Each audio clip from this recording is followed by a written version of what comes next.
The word monopoly might remind you of the board game, where players attempt to outsmart each other, buying and trading properties. The game offers both rewards and consequences, but the board game is only a distant shadow of what monopoly is.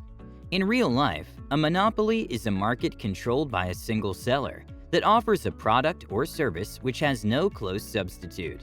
The goals of every monopoly are to keep competition out of the market, dominate the market, and call the shots. So now, let's look at 3 factors that constitute a monopoly. 1. A single firm's sales of particular product or service. In an open market, it will be difficult for one company to sell everything and not expect a challenge from other companies. As long as there's a great demand and there's profit on a product, other firms will storm the market with similar products, ultimately leading to a price war. When there is a price war on any item, who do you think benefits? Certainly, you and I. In other words, the consuming public. But when 25% or more of a particular market is controlled by one company, a monopoly happens. The name of the game is control. Monopolies want to determine the price, control distribution, and silence any rivalry. Even if you're sold an inferior product, you can't complain because they're in charge and they call the shots. 2. There are no close substitutes.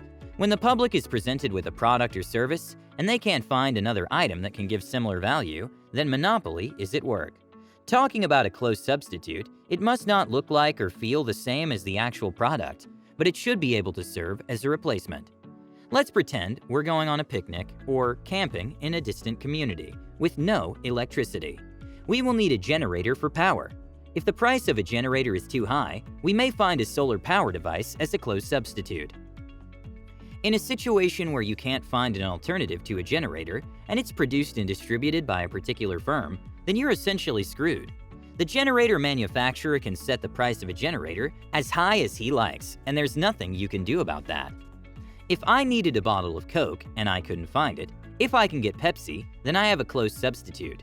For the Coca-Cola company to be in business, it must sell at a price that's friendly to everyone. Do you see why monopolies don't like this? 3. There are barriers to entry.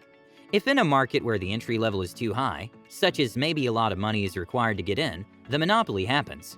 This is because big companies with a lot of money will occupy every space. They have the money to pay any amount of levies. Tough government policies can lead to a situation like this. Newcomers will not be able to meet government requirements.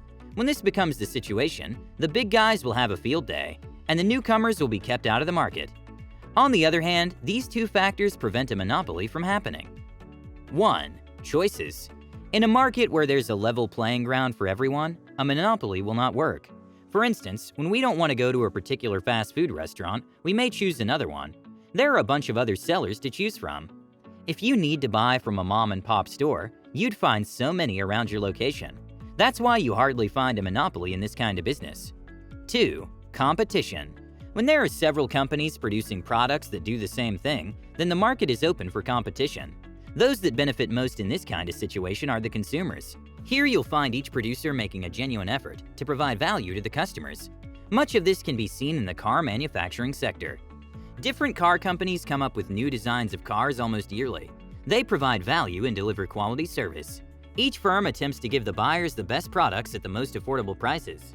The only thing that keeps the players in the car industry going is their creativity and marketing skills. The competition is healthy, and no winner takes it all. But monopolies don't like people having choices, and they're determined to shoot down the competition on sight. Now, the big question is, does the government aid monopoly or not? If they do, how does it happen? Ordinarily, most people would prefer a free market, where a level playing ground is provided for everyone. But there are several ways that government decisions appear to favor a monopoly. Some of these decisions may be necessary for running society in an orderly manner, but the average consumer is within their rights to feel concerned about how official decisions affect their lives too. There have been instances where people suggest that elected officials abuse their decision-making powers just to favor friends and political allies. So, we shall look at the different ways government activities make a monopoly succeed.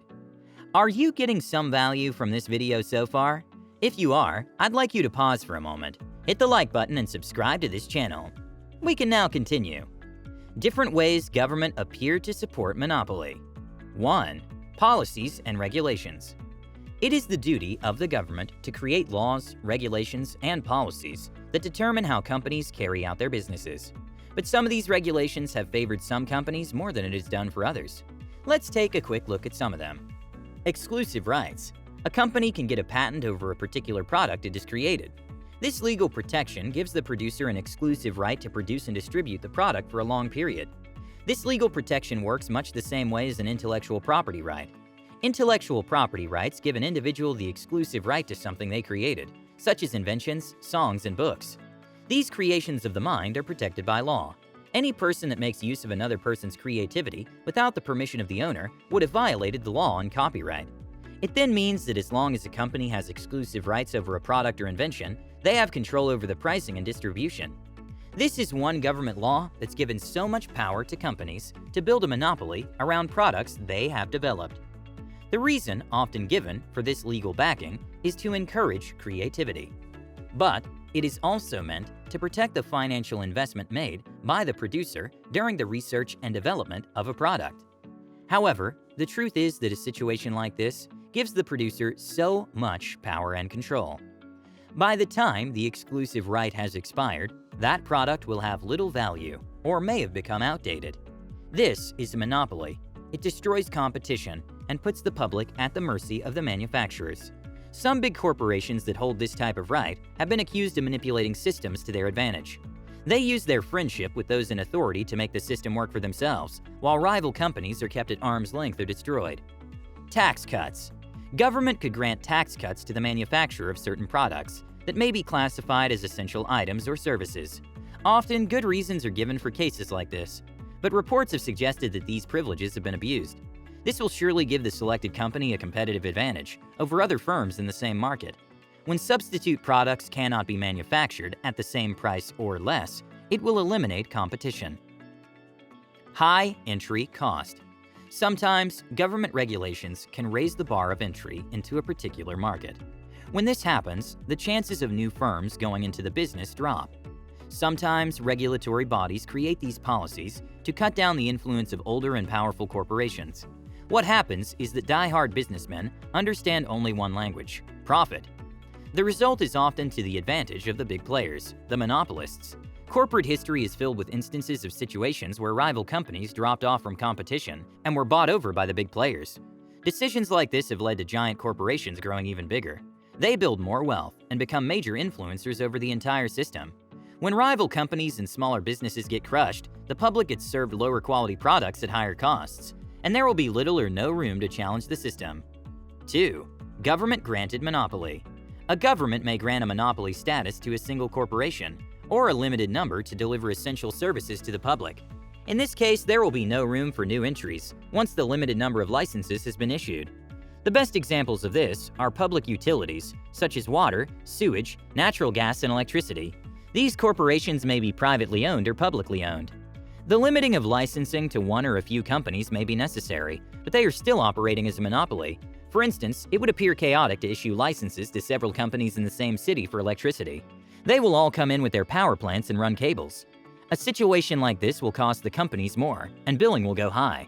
There's also a problem of multiple placements of facilities, which will pose a danger to the public.